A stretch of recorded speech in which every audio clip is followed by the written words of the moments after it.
इस बार 4 सेकंड, महज 4 सेकंड, और धोलाई हो गई पाकिस्तान की यूएनएचआरसी के बैठक में। और धोने वाले देश का नाम है, भारत का मित्र है, नाम इजराइल है।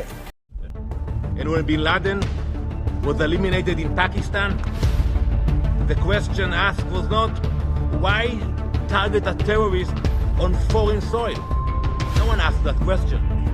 The question was why was a terrorist given shelter at all? मतलब ये है कि अमेरिका, इजराइल जिधर है तो अमेरिका है ना साथ, तो इसके माने इजराइल और अमेरिका एक साइड को मदद कर रहे हैं। हम लोगों को कब ख्याल आएगा, हमें कब खबर आएगी कि ये कहा कि उन्होंने तो वही किया कि जो अमेरिका ने जो है वो किया था पाकिस्तान के अंदर, टुक उसामा बिन लादेन। उन्होंने कहा कि जब वो होता है तो आप कहते हैं कि हाँ बिल्कुल सही हुआ है, और जब हम इसको करते हैं तो आप ये कहते हैं कि जी ये क्या किया कि जी पाकिस्तान जो है वो चेंज नहीं हो सकता। पाकिस्तान जो है उसने al Qaeda chief Osama bin Laden को शेल्टर किया, तो उसने उंगली ऐसे की, डैनी डैनन ने पाकिस्तान के सफीर पे उंगली की। आसम इफ्तिखार काफी टाइम से हो गया है, माने कि पहले से ही हुआ है उनके साथ। मूडी जो है बड़ी जबरदस्त रिलेशनशिप अमेरिका और ट्रंप के साथ उन्होंने फौज किया है। तो अब ये सोचना चाहिए कि हमारे दोस्त किधर हैं। ये वक्त वो है कि हमारे दोस्त भी आगे आए और हमें बताएं कि हम भी तुम्हारे साथ हैं। वो किधर हैं भाई?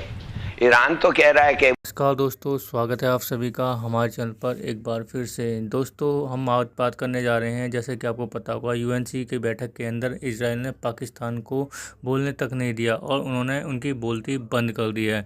और दोस्तों इस बारे में बात करें, जिस बारे में बहस चल रही थी, तो दोस्तों ये बात वो है जहाँ पर इजराइल को घेरने की कोशिश कर रहा था पाकिस्तान, लेकिन इजराइल ने उनको उनका आईना दिखा दिया। और दोस्तों जिस तरीके से ये सब चीज़ें हुई उस बारे में बात करें तो जो इजराइल के तरफ से जो बात की गई, इजराइल ने कहा कि ओसामा बिन लादेन जो है वो पाकिस्तान की ज़मीन पर उसको पनाह दी गई और वहीं उसे मार गिराया गया। तो यह तथ्य बदला नहीं जा सकता, जिसे पाकिस्तान हमेशा बदलने की कोशिश करता है। उन्होंने पूछा कि जब ओसामा बिन लादेन को पनाह मिली थी तब कोई सवाल नहीं उठा कि आतंकवादी को विदेशी ज़मीन पर निशाना बनाना ठीक है या नहीं है, बल्कि सवाल ये था कि आतंकवादी को पनाह क्यों दी गई। तो इस टाइम उनकी तरफ से ये हम जो कतर है उसके लिए आवाज़ क्यों उठाई जा रही है। उन्होंने ये भी कहा दोस्तों कि ओसामा बिन लादेन के मामले में कोई भी इम्यूनिटी छूट नहीं थी, इसी तरह हमास के लिए भी ऐसी कोई छूट नहीं दी जानी चाहिए। क्योंकि दोस्तों इस चीज़ को कंडम किया जा रहा है कि कतर के ऊपर जो हमला किया है इजराइल ने और हमास के ऊपर चल रहा है, इसको लगातार पाकिस्तान डिफेंड करता हुआ आ रहा है कि ये गलत हो रहा है। वहीं दोस्तों जिस तरीके से इजराइल ने उनको सामने से जवाब देते हुए उनकी बोलती बंद करी, तो पाकिस्तान को शायद समझ में भी आ गया होगा कि ये सब उन्होंने शायद बोल के गलती कर दिया है। तो दोस्तों आगे देखते हैं वीडियो में क्या होता है। ने स्पेशली कतर के लिए कॉल किया, तो the Indian diplomats at the UN they might have given such points. ये नहीं कि इजरायलियों को पता नहीं है इन चीज़ों का या उनको they are not aware of Pakistan and history and all that. They might have given such points to India कि ये पॉइंट भी ऐड कर लीजिएगा, क्योंकि उसामा बिन लादेन वहां पे था, तो ये चीज़ है। अब इसकी भी एक लॉजिक है। अच्छा, सवाल ये पैदा होता है कि अगर उसामा बिन लादेन पाकिस्तान में था, which he was there, जिसको कत्ल किया अमेरिकन ने through a special navy seal के ऑपरेशन के जरिए 2009 में आई थिंक, तो मुझे सिर्फ इतना इस चीज़ को समझना है कि क्या अलकायदा के दहशतगर्द दुनिया के किसी और मुल्क में मौजूद नहीं है? जब अमेरिका डेजी कटर बॉम्ब मारता था अफगानिस्तान की पहाड़ियों में, और उस वक्त के जो स्पेशल वो जनरल साहब थे, क्या नाम था उनका, माइक पावेल आई थिंक हुआ करते थे, बाद में वो सेक्रेटरी ऑफ स्टेट भी आई थिंक बने एंड ऑल दैट, ये सेक्रेटरी ऑफ डिफेंस बने। तो सवाल ये पैदा होता है, उस वक्त तो वो मारते थे, कह रहे थे हम अफगान इनको मारेंगे, उन्होंने मारा, वो सारे वहां से निकले और पाक अफगान बॉर्डर खुला हुआ था, जो कि आज भी बहुत हद तक खुला ही हुआ है। अब हम उसको बंद करने की कोशिश कहते हैं, अफगानी कहते हैं इसको बंद ना करें, हमारे लोगों का आना जाना है इसमें से। दुनिया में कोई मुल्क ऐसा नहीं है जिस तरह हमारे साथ ट्रीट हो रहा है। हम बॉर्डर बंद करते हैं, अफगानी कहते हैं नहीं बॉर्डर खोल के रखो, हमने आना है। हम कहते हैं पासपोर्ट लेके आओ, वो कहते हैं हमने वीजा लेना ही नहीं है, हमने वैसे ही क्रॉस करके आना है। तो मतलब पॉइंट तो यहाँ पे ऐसे है ना भाई साहब, ये आप देख लें। और पाकिस्तान को वो कहता है जी इंटरनेशनल लॉ की, पाकिस्तान कहता है इजराइल ने इंटरनेशनल लॉ की, वो कहता है जी तुमने इंटरनेशनल लॉ की वायलेशन की। पाकिस्तान कहता है जी सीरिया, लेबनान, ईरान, यमन, दुनिया के हर मुल्क में तुम लोग हमले करते हो, मिलिट्री स्ट्राइक्स करते हो, गजा में तुमने की, ठीक है ना जी, ये सारा कुछ हुआ। उसने कहा जी गजा में किया, सब कुछ किया, तुम लोग तो ये आप पाकिस्तान ये डैनी डैनन को वहां पे कह रहे हैं।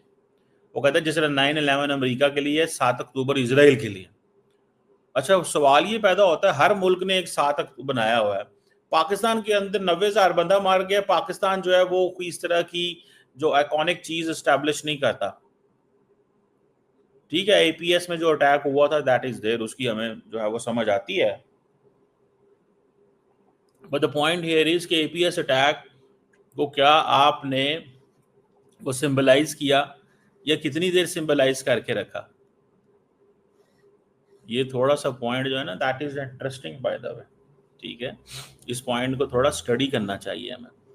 लेकिन मैं इस पे अगर मैं इफ आई वर नॉट, आप देखें आपने जब बात कर रहे होते हैं ना उस पे इस तरह के फोरम्स के ऊपर, तब आपने और अंदाज से बात करनी होती है, लेकिन ग्राउंड लेवल पे क्या चीज़ है, ग्राउंड लेवल पे चीज़ डिफरेंट है।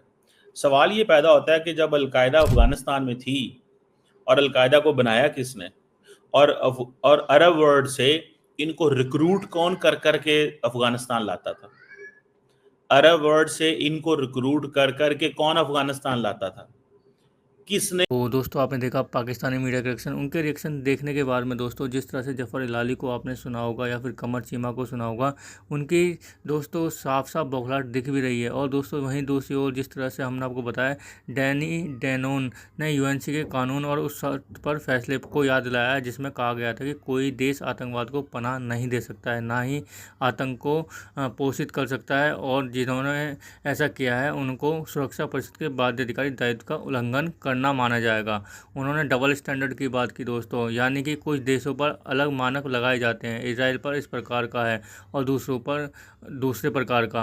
वहीं दोस्तों जिस तरीके से ये सब चीज़ें हो रही हैं, और पाकिस्तान के प्रतिनिधि ने कहा कि इजराइल अपना आप को अग्रेसर दिखाने की बजाय विक्टिम दिखाने की कोशिश कर रहा है और वो बार बार यूएन का उल्लंघन कर रहा है, ये सब कहना है दोस्तों पाकिस्तान का। वहीं उन्होंने दोस्तों दलील दी कि इजराइल अपने आप को गैरकानूनी कार्रवाई को छिपाने के लिए दूसरों पर आरोप लगा रहा है।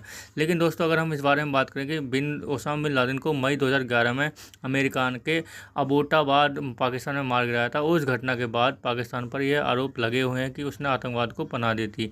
लेकिन विषय यह भी विवादित रहा। इजराइल ने यह तर्क दिया कि यदि किसी पर लगे गंभीर आरोप आतंकवाद के आरोप है तो उसे केवल उसी को नहीं माना जबकि वे इजराइल के हों, बल्कि सभी देशों पर बराबर मानक लगने चाहिए। ये सब चीज़ें हुई दोस्तों आज यूएनसी के अंदर, जिसमें काफ़ी ज़्यादा लंबी बहस भी छिड़ी दोनों ही देशों के बीच में। तो दोस्तों कैसी लगी आज की हमारी वीडियो हमें कमेंट करके जरूर बताएं। हमारे चैनल को लाइक एंड सब्सक्राइब जरूर करें ताकि आपको हमारी वीडियो प्राप्त होती रहे। धन्यवाद।